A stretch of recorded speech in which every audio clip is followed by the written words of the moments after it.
Hello good evening everyone. मैं doctor Swati Sharma English सूत्रा में आप सभी का स्वागत करती हूँ। आज है लास्ट आवर प्रिपरेशन का टेस्ट जो है 7, इसका पार्ट 1 है।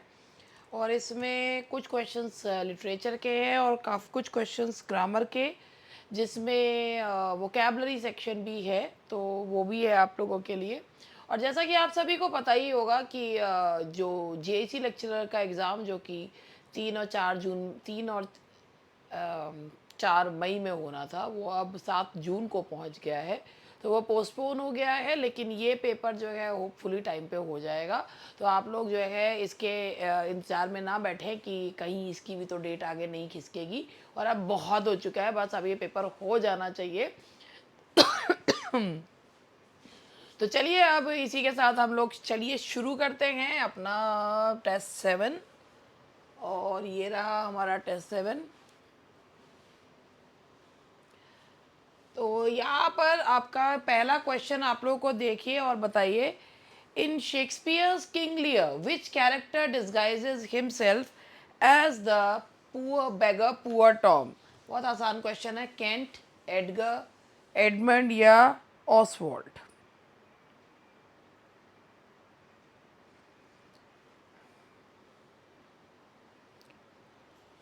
तो जो केंट का जो सॉरी जो ग्लाउसेस्टर का रियल बेटा था, और उसने अपने आप को बचने के लिए वही जो है क्या करता है, पुअर टॉम के रूप में बेचारा घूमता फिरता रहता है। और मैड डेस्टिट्यूट एक इसमें एडगर जो है अपने आप को पुअर टॉम के रूप में दिखाता है, और टॉम ऑफ द बेडलैम के रूप में दिखाता है। तो ये भी याद रखिएगा, पढ़ तो रखा ही होगा आप लोगों ने।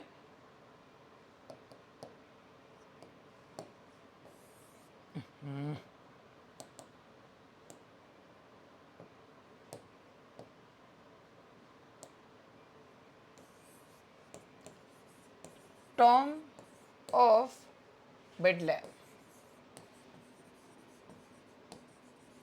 ये है इसका पहला आंसर। दूसरा है which of Hemingway's work was publish posthumously in 1964 and chronicles his year in Paris. Hemingway, Faulkner, Charles Dickens, इनको ज़रा याद करने में इनके कैरेक्टर्स, और वो हेमिंगवे का तो फिर भी इतना नहीं है, लेकिन फॉकनर और चार्ल्स डिकेंस के कैरेक्टर्स को याद रखने में बड़ी दिक्कत होती है। और ये है कि which of Hemingway's works was published posthumously in 1964 and chronicles his year in Paris, and the answer is C, A Movable Feast। ये आपको जो पेपर है ये आपको हमारे टेलीग्राम पर मिल जाएगा। टेलीग्राम का जो लिंक है वो डिस्क्रिप्शन में दिया हुआ है। टेलीग्राम चैनल को आप लोग ज्वाइन करके वहाँ से इस पेपर को आप ले सकते हैं। आंसर्स के लिए आपको यहीं आना पड़ेगा। Robert Frost's poem Choose Something Like a Star was originally titled The Star Splitter, Take Something Like a Star, or A Star in Stone Boat, The Constant Symbol। तो इसका सही जवाब है that's B, take something like a star. That is take something like a star. थोड़े से questions जो हैं वो अलग से भी हैं और अच्छे हैं क्वेश्चंस। इन निसिम एस्किल्स पोएम फिलोसफी, आप सबने पढ़ भी रखी होगी philosophy. The poet suggest the lucid that lucid show is less important than lucid show is less important. Philosophy में उन्होंने ये बताया कि something which can not be answered shouldn't be answered. और उन्होंने ये बोला है कि कोल्ड फिलोसफी से जो आर्ट है दैट इज मच बेटर, और lucid show is less important than the argument of the sunrise.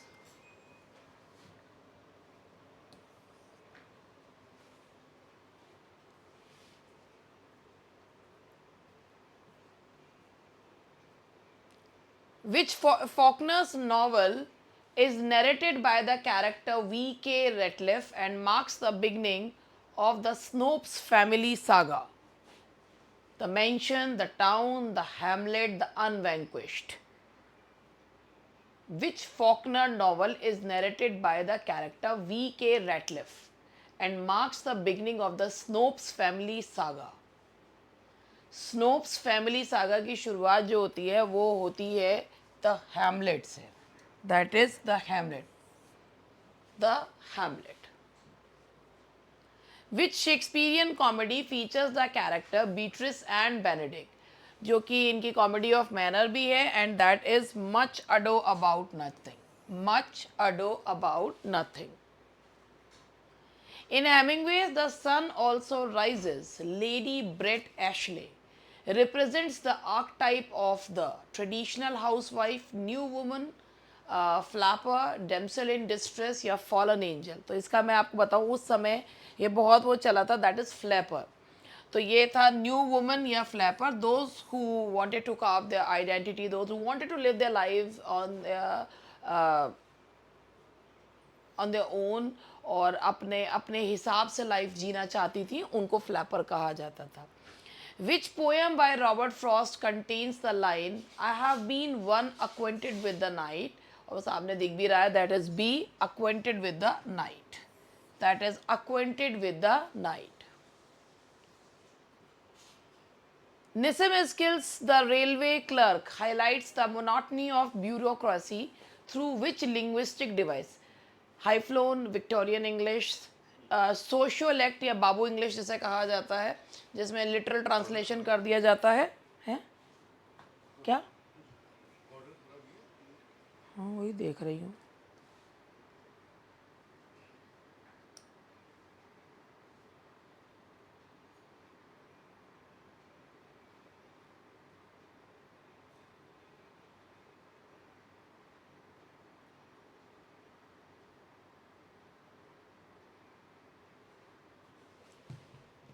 निसिम Ezekiel's The Railway Clerk highlights the monotony of. देखिए निसिम एस्किल का नाम आता है तो उन्होंने जो बेसिकली इंग्लिश यूज़ करी है वो बाबू इंग्लिश यूज़ करी है, जो लिटरल ट्रांसलेशन होता है, हिंदी के वर्ड्स को एग्जैक्ट इंग्लिश में ट्रांसलेट कर दिया जाता है. William Faulkner's Absalom Absalom is primarily concerned with the rise and fall of Absalom Absalom, the Compson family, the Snopes family, or Thomas Sutpen या एंड्री बर्डरेड. अब भाई ये वाले जो क्वेश्चंस होते हैं ना, ये विलियम फॉकनर के, ये थोड़ा सा जो परेशान करने वाले क्वेश्चंस होते हैं, लेकिन फिर भी मैं आप लोगों को इसका सोचने का समय देती हूँ.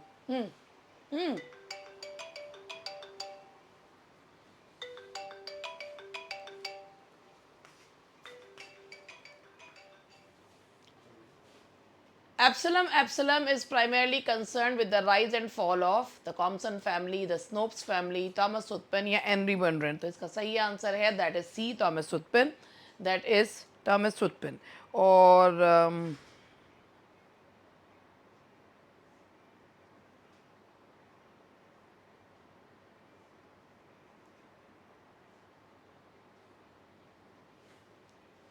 ये इसमें आया भी था कि इसमें 2021 में भी इस तरीके के कुछ क्वेश्चंस पूछे गए थे. थॉमस सुटपेन जो है वो इसका सेंट्रल एनिग्मेटिक प्रोटैगनिस्ट है विलियम फॉकनर के. 1936 का नॉवल है ये एब्सलम एब्सलम, और जो जेफरसन मिसिसिपी में आता है एक ग्रैंड प्लांटेशन को एस्टैब्लिश करने के लिए, जिसका नाम है सुटपेंस फार्म हाउस, सुटपेंस 100, सुटपेंस 100. तो ये कहानी है rise and fall of Thomas Sutpen. अब आगे बढ़ते हैं, क्वेश्चन नंबर 11 लेते हैं. In Othello what is the tragedy of the handkerchief based on.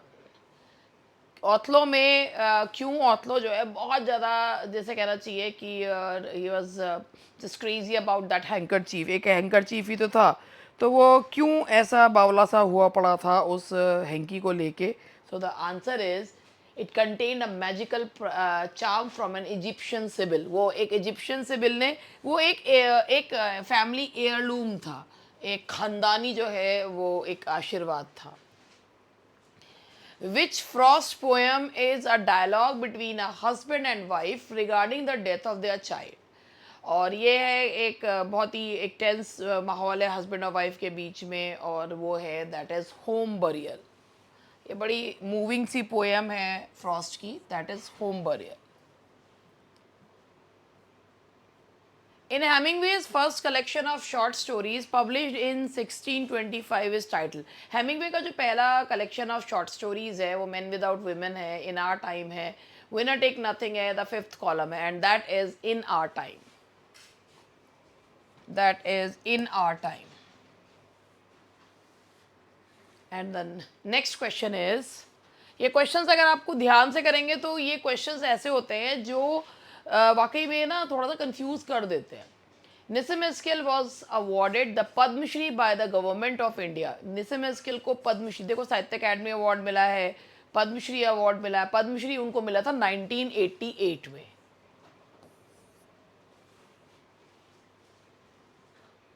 Faulkner's The Sound and Fury is divided into 4 sections. Which section is narrated by the sensible brother? मतलब which section is sensible पूछा गया है कि sensible कौन से section को sensible, मतलब 4 sections में है, तो जो सेंसिबल ब्रदर है and that is Jason. The answer is Jason.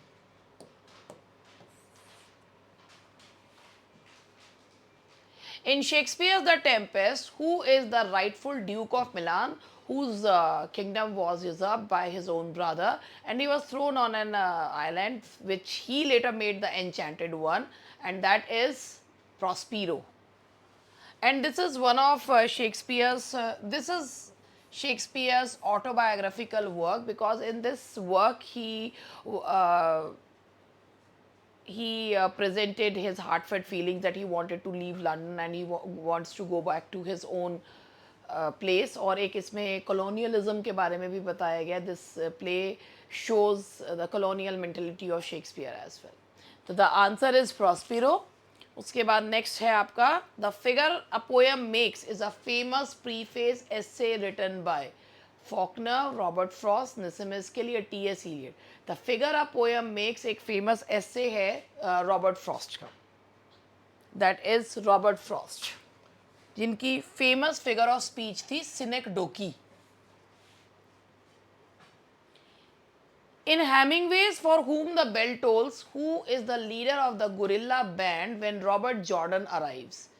Hemingway के For Whom the Bell Tolls में ये बड़े बाबर रिपीटेड क्वेश्चंस हैं. तो यहाँ पर For Whom the Robert Jordan जब आता है तो उसमें था पैब्लो की वाइफ पाइलर. तो पैब्लो जो है वो लीडर था, हालांकि पूरे ग्रुप को जो लीड करती थी वो तो पाइलर ही करती थी, मगर लीडर जो है वो कहने को पैब्लो था. Nissim Eskil's In India is a poem that explores the theme of, पहले ऑप्शन देख लो आप लोग, and that is the clash of modernity and tradition. The clash of modernity and tradition.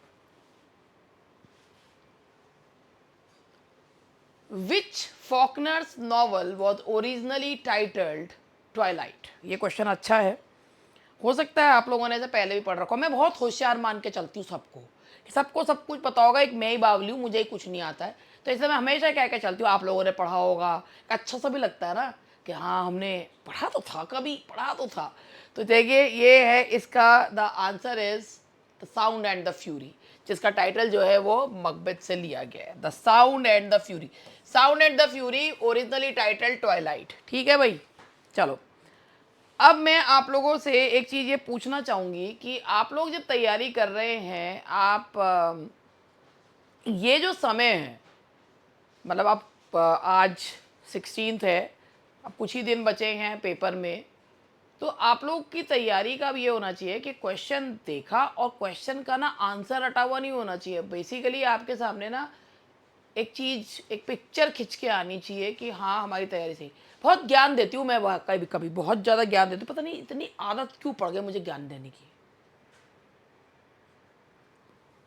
बावलपंती. ठीक है चलो. The sound and the fury. Cowards die many times before their deaths. The valiant never taste of death but once. Where is this found? भैया बहुत ही famous line है, Cowards die many times before their deaths. और ये है Julius Caesar. ये Julius Caesar भी अपने घमंड में ही इनका जो है डाउनफॉल हुआ था कि बिवेयर ऑफ आइट्स ऑफ मार्च 1000 बार इनसे कहा, मगर ये भी मानते ही नहीं थे. कहते Cowards die many times before their deaths. The valiant never taste of death but once. हालांकि ये एक पैराडॉक्सिकल स्टेटमेंट है, मगर जूलियस सीजर के मामले में थोड़ा सा ये बावलपंती वाला स्टेटमेंट हो गया था. Robert Frost Mending Wall was published in his second collection title Boy's Will, North of Boston, Mountain Interval या up Further Range. And the answer is North of Boston. Mending Walls, there is Good fences make good neighbors. Which of Hemingway's character is a bullfighter who embodies the code of courage? Pedro Romero, Jake Barnes, Bill Gurton या कौन? And that is Pedro Romero. The answer is Pedro Romero. In Ezekiel's Night of the Scorpion, the peasants are compared to dash in their movements. Swarms of flies. Swarms of flies है. आप इसमें B और सी में confuse हो सकते हैं, लेकिन ये जो उसमें एग्जैक्ट वर्ड यूज करा गया है वो swarms of flies है.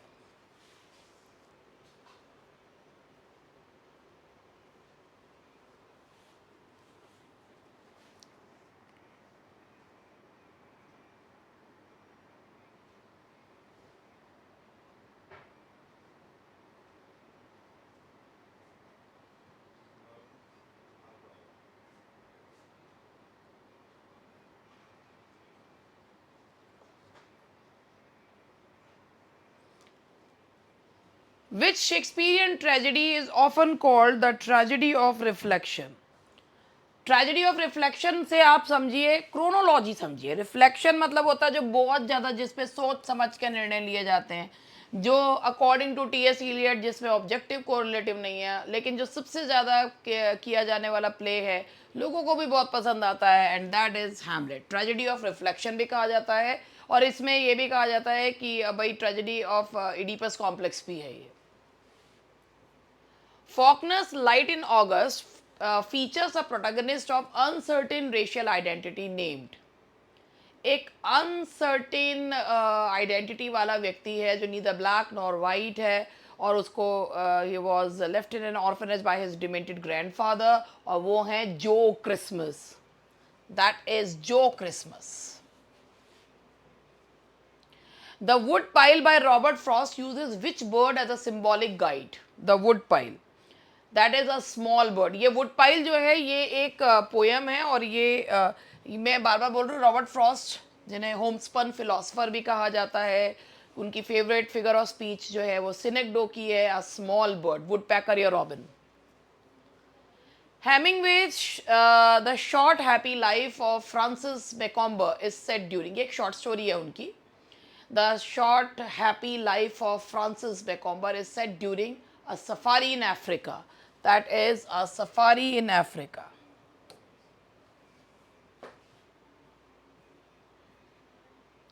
Which Ezekiel poem contains the line, I have made my commitments now, this is one to stay where I am? ये उनकी autobiographical poem है, और that is background casually.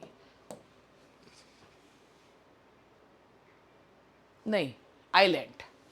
That is B. Background casually उनकी जो है वो autobiographical poem है, मगर ये जो लाइन है दैट इज फ्रॉम आइलैंड, तो मुझे थोड़ा गलत याद था. That is island. Which Ezekiel poem contains the line, I have made my commitments now, this is one to stay where I am? ये आइलैंड पोएम से लिया गया है.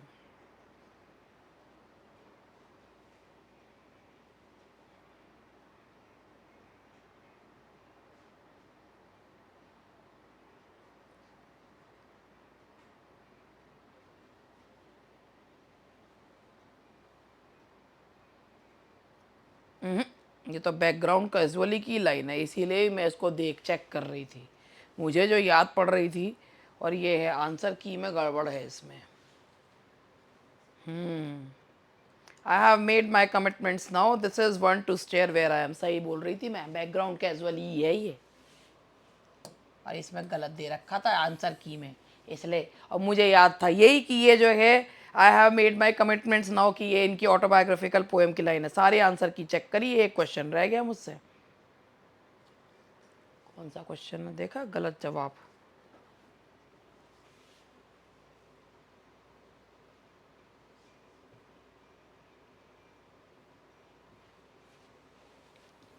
इसलिए मैं क्वेश्चंस बनाने के बाद आंसर्स उसके बाद चेक करती हूँ. ये क्वेश्चन ये मुझे याद था, मगर मैं जो है इसमें मैंने देखो, और यही लगाया था, आप लोगों ने देखा भी होगा. फिर मैंने आंसर की देखी, मैंने कहा आंसर की में तो कुछ और दे रखा है. फिर देखो, फिर मैंने दोबारा चेक करा, लेकिन सही जवाब वही है, बैकग्राउंड कैजुअली ही है वो. Shakespeare's the Winter's Tale is categorize. Shakespeare के जो लास्ट प्लेज हैं उन्हें रोमांस या ट्रेजी कॉमेडीज माना जाता है। शेक्सपियर के जो लास्ट प्लेज है, चाहे वो टेम्पेस्ट है, विंटर्स टेल है, ये जो लास्ट प्ले है पेरिकल्स है, ये प्लेज उनके और सिम्बलीन, ये सारे उनके रोमांसेस माने जाते हैं या ट्रेजी कॉमेडीज माने जाते हैं। इन फॉकनर्स एज आई ले डाइंग विच सन बिल्ड्स हिज मदर्स कॉफिन, जिसका बहुत ही फेमस एक डायलॉग भी है, my mother is a fish.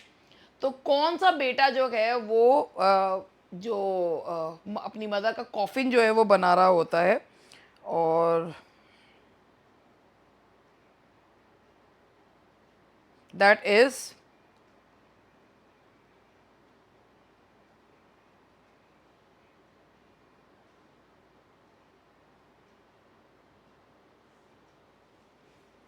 डाल ज्वेल कैश वर्डमैन। और जो विलियम फॉकनर का नावल है एज आई ले डाइंग, उसमें कैश बंड्रिन जो है वो अपनी मदर एडी के कॉफिन को, जबकि वो जिंदा ही होती है तभी वो बना रहा होता है, and the answer is cash. Something is there is that doesn't love a wall is the opening of, and that is the opening of mending wall. That is the opening of mending wall.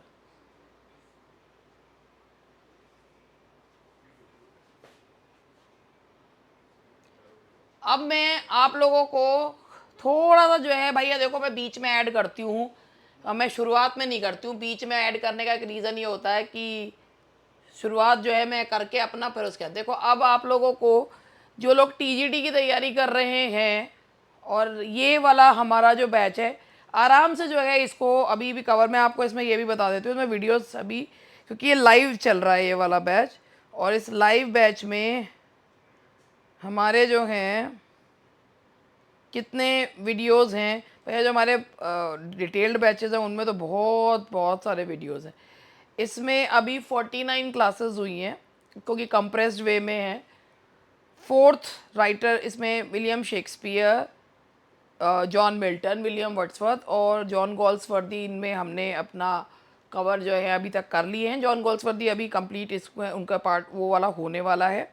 इसके अलावा मैं आपको और भी बता देती हूँ, इसमें हम लोग जो हैं ग्रामर सेशंस भी लेते हैं, जैसे मैंने कंडीशनल सेंटेंसेस करवाए हैं और कौन से के करवाए हैं अभी। अब मैं जैसी ये ख़त्म होगा, पार्ट्स ऑफ स्पीच आइडेंटिफिकेशन करवाया है, और प्रेपोजिशंस करवाए हैं, क्लॉजेस करवाए हैं, मॉडल्स करवाए हैं, और क्या कराया। और अब इसके बाद में आप वो कैप वगैरह का सेशन और बाकी सब कंप्रेस वे में, सोचिए 49 लेक्चर्स में इतना सब पार्ट हो चुका है, लिटरेरी टर्म्स भी हो चुके हैं। तो ऐसा नहीं है कि सब बेकार डाल रखी है कि इतने में क्या होता है, लेकिन हाँ कंप्रेस वे में, लेकिन समझ में उनको आएगा जिन्होंने पहले से थोड़ा बहुत भी पढ़ रखा, उनको तो समझ में आ जाएगा। जिन्होंने नहीं पढ़ रखा भाई उनके लिए तो बेकार ही है, उनको तो डिटेल्ड ही पढ़ना चाहिए। और अभी जो कर रहे हैं वो करते रहें, जब नई वैकेंसी आएगी या अभी जो बैठेंगे, जैसा भी नई वैकेंसी आएगी तो नए के हिसाब से पढ़ाया जाएगा। आप नई वैकेंसी के लिए पुराना कोर्स लेके क्या फ़ायदा है। और दूसरा ये है मेरा स्कोपम वाला बैच है, ये जो है इसमें 20 टेस्ट पेपर्स हैं और 56 वीडियोस हैं। 20 टेस्ट पेपर्स की पूरी एक्सप्लेनेशन है, और उनका पीडीएफ भी है, उनकी आंसर की भी है, और उनके 56 वीडियोस में एक्सप्लेनेशन भी है। इसके अलावा ये एक बैच है जिसमें 72 टेस्ट पेपर है, ये टीजीटी के लिए 72 टेस्ट पेपर है, मोर देन 7000 क्वेश्चन हैं इसमें। और इसमें जो है इसमें भी सब चीज़ का एक्सप्लेनेशन जो है वो दिया हुआ है, विद क्वेश्चन पेपर्स हैं, पीडीएफ उनकी पीडीएफ फॉर्म में, और आंसर कीज़ भी उसमें पड़ी हुई है। तो चलो बस, बाकी मैं अब इतना ही ऐड करती हूँ। मुझे पता है देखता तो कोई इतना भी ना है, ये भी इस पर कुछ ये भी देख ले, बहुत बड़ी बात है। और ये हो गया क्वेश्चन नंबर 32 तक। उसके बाद है 33, Hemingway's novella the old man and the sea deals with the struggle against. देखो ओल्ड मैन एंड द जो सी है, ये जो हेमिंगवे का नॉवल है, नोवेला है, शॉर्ट जो है ये एक मतलब नोवेला जिस किसे कहते हैं कि शॉर्ट स्टोरी से बड़ा और नॉवल से छोटा। तो ये इसमें कोड हीरो का कॉन्सेप्ट दिया है, और ये जो है इसमें आपका जायंट मार्लिन है, दैट इज जिसे वो अपना ब्रदर भी कहता है। In Nissim-skill enterprise, the exalted minds of the pilgrims were eventually rewarded with wisdom, darkened by the sun, lost in the desert or turned against each other। अब देखो इस वाले क्वेश्चन में भी थोड़ा सा मुझे जो है ना, इसको एक बार मुझे वो देखना पड़ेगा कि exalted minds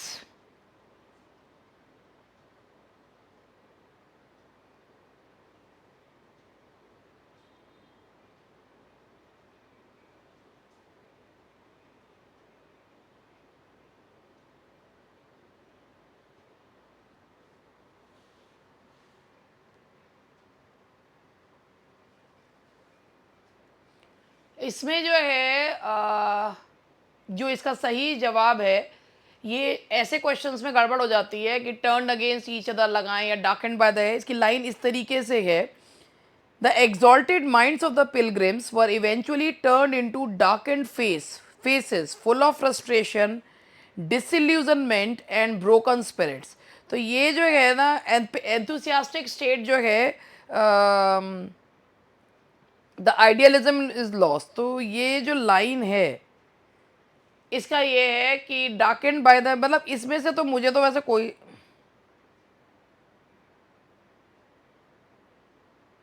the sun beat down to match our rage और we stood it very well, I thought observe and put down. और ये सन के लिए ही बात की गई है, तो इसमें मैं आपको एक बार पोयम जो है, इसको पूरी पोयम को मैं देख लूँ।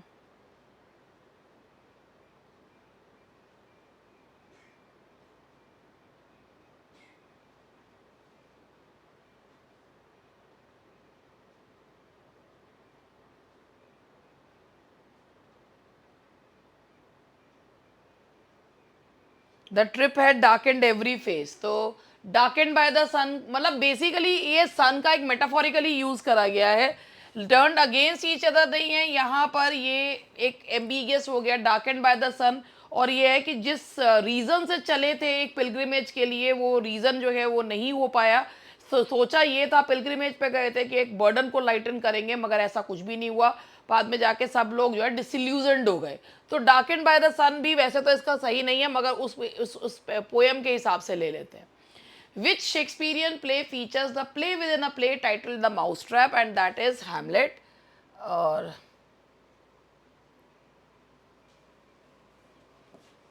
that is Hamlet. In Faulkner's The Bear is a prominent part of which book? Faulkner का एक वर्क है The Bear. It's a prominent part of which book? ये prominent part है Faulkner के Go Down Moses का. That's a prominent part of Go Down Moses. Two roads diverge in a yellow wood is written in which stanza form? Two roads diverge, ये बड़ी अच्छी poem है, 9th class में लगी हुई है और NCERT की किताब में, और वो यही है कि our choices decide our future. तो ये क्विंटेट्स में लिखी हुई है, that is in quintets, 5 line stanza.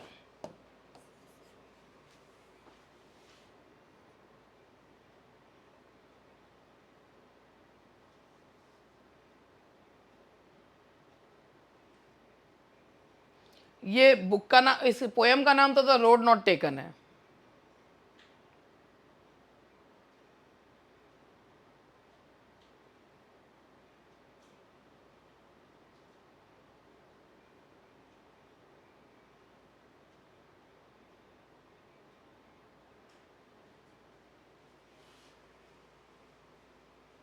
Which of the Hemingway's novel is famously dedicated to Hadley and to John Hadley Nicanor?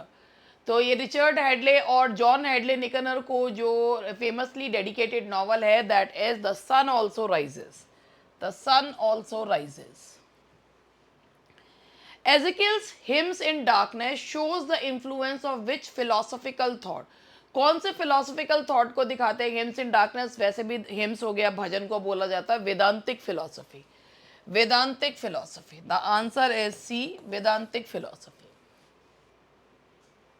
तुक्के मत मारना इनमें, वैसे तो इसमें तो तुक्के भी है क्योंकि नेगेटिव मार्किंग नहीं है, मगर फिर भी। In Shakespeare's Macbeth the weird sisters are also known as, अगर आप लोगों ने मकबेथ पढ़ा है, पढ़ाई होगा, तो उसमें वियर्ड सिस्टर्स है। ये वियर्ड सिस्टर्स का जो कॉन्सेप्ट है, जेम्स फर्स्ट की एक बुक लिखी हुई है जिसका नाम है डिमोनोलॉजी, वहाँ से लिया गया। Throughout the play these witches are called weird sisters. हालांकि बैंकों ने कहा था, और उन्हें फेट्स भी कहा जाता है, they are also known as fates. Which Faulkner character famously says, "My mother is a fish"? As I lay dying में है, और the answer is Verdeman. Robert Frost Out takes its title from a line in King Lear, Macbeth, Hamlet, The Tempest. Out जो Robert Frost की poem है, इसका title लिया गया है मकबेथ। The Hemingway hero is often defined by grace under. ये code hero की परिभाषा है, grace under pressure. Code hero की परिभाषा है ये, that is grace under pressure. Which poem by Eskild reflects on his Jewish ancestry and his schooling in a Christian institution? ये वही उनकी autobiographical poem and that is Background Casually.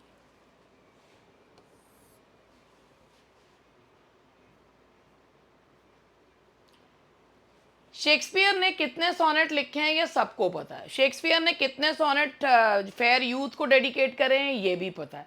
Shakespeare ने dark lady को कितने करे हैं ये भी पता है. तो बताइए 1 to 126 जो है फेयर यूथ, 127 से 152 जो है वो हैं डार्क लेडी को, और जो 153 और 154 हैं वो क्यूपिड या गॉड ऑफ लव को है.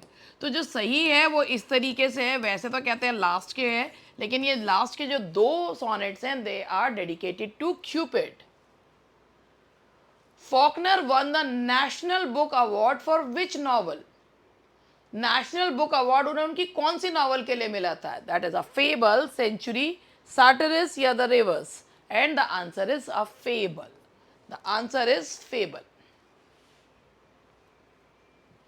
In Robert Frost, The Death of the Hired Man, what is the name of the hired man? कि home is the place that takes you whenever you go. तो ये है, that is Silas. The answer is B, Silas. Hemingway's Big Two-Hearted River featuring his recurring जो उनकी semi autobiographical character जो अक्सर उनकी short stories में आता रहता है, और उसका नाम है Nick Adams. That is Nick Adams. Ezekiel's poet lover bird watcher compares the patience of a poet to a bird watcher. जैसे bird watcher जो है ना बहुत ध्यान से बैठता है कि कब अच्छा पक्षी आएगा, in the same way कि patience जो है lovers के मामले में भी जरूरी है.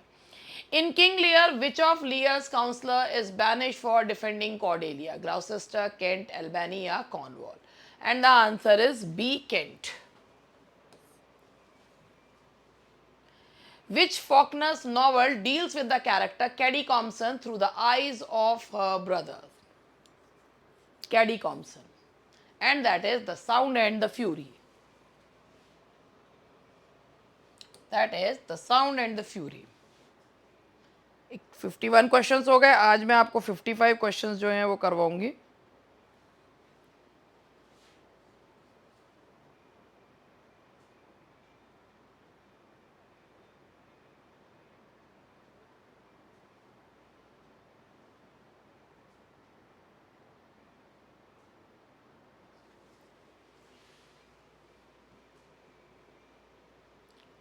The Oven Bird is a famous sonnet by. The Oven Bird is a famous sonnet by. Oven Bird.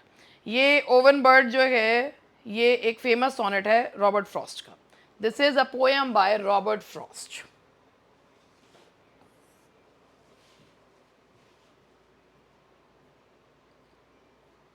Hemingway's Death in the Afternoon is a non-fiction work about war, bullfighting, deep sea fishing या hunting. Hemingway को बहुत ज़्यादा पसंद था. That is bull fighting. Shakespeare के twelfth night का मेरे ख्याल से क्वेश्चन हो भी चुका. ट्वेल्थ नाइट का सबटाइटल जो है वो है व्हाट यू विल. ये पहले भी हुआ था. ट्वेल्थ नाइट का सबटाइटल जो है that is what you will.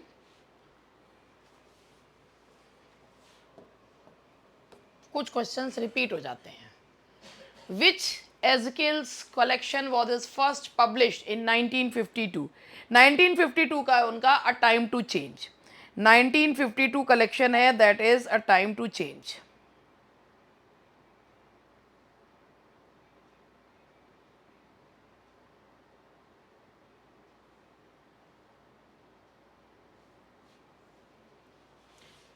पहला कलेक्शन था उनका that was A Time to Change 1952. अब मैं आपको बता देती हूँ, मैंने ना अब ये बाकी के जो लिए हैं सारे, ये सारे के सारे बाकी के नीचे जो क्वेश्चंस जितने भी हैं मतलब 100 क्वेश्चंस हैं ये. तो अभी इसमें से अभी देखती हूँ अभी और ऐड ऑन करना है या नहीं करना है, जैसा भी. अब आप खुद देखिए कि अगर मैंने 7th टेस्ट है तो अब तक जितना भी है मैंने 700 क्वेश्चन 700 से ज़्यादा क्वेश्चंस कराई दिए होंगे. कुछ 125 के भी हैं मेरे, तो उनमें से 125 क्वेश्चंस में से कुछ तो लग ही जाएंगे जो एग्ज़ाम में जब पेपर होगा। जैसे अभी DSSB PGT का कल फीमेल का था, आज मेल का पेपर था, और उसमें काफ़ी जो है क्वेश्चंस जैसे पढ़ाए हुए क्लास में जो कुछ भी डिस्कशन करते हैं तो काफ़ी चीज़ें जो है आ जाती हैं। मेरा मानना ये है कि रटने से काम नहीं चलता है, रटने में तो इंसान का सब ना हौच पौच हो जाता है। तो बेसिकली हर इंसान को चीज़ों को, अब इतने टाइम हो गया, 4 साल हो चुके हैं, तो कोई भी अब आप जब पेपर देने बैठे तो बहुत कूल होकर पेपर देना होगा, तभी इस पेपर को जो है वो पार पाया जा सकता है। और बाकी भी अभी आप बताओ 56 से लेकर 100 तक के क्वेश्चंस जो हैं उसमें एंटोनिम्स हैं, सिनोनिम्स हैं, वन वर्ड है, तो ये सब हमने लिए हैं, और फ्रेजल वर्ब्स वगैरह हैं, तो वो हम लोग कल डिस्कस करेंगे। That's all for today, bye bye.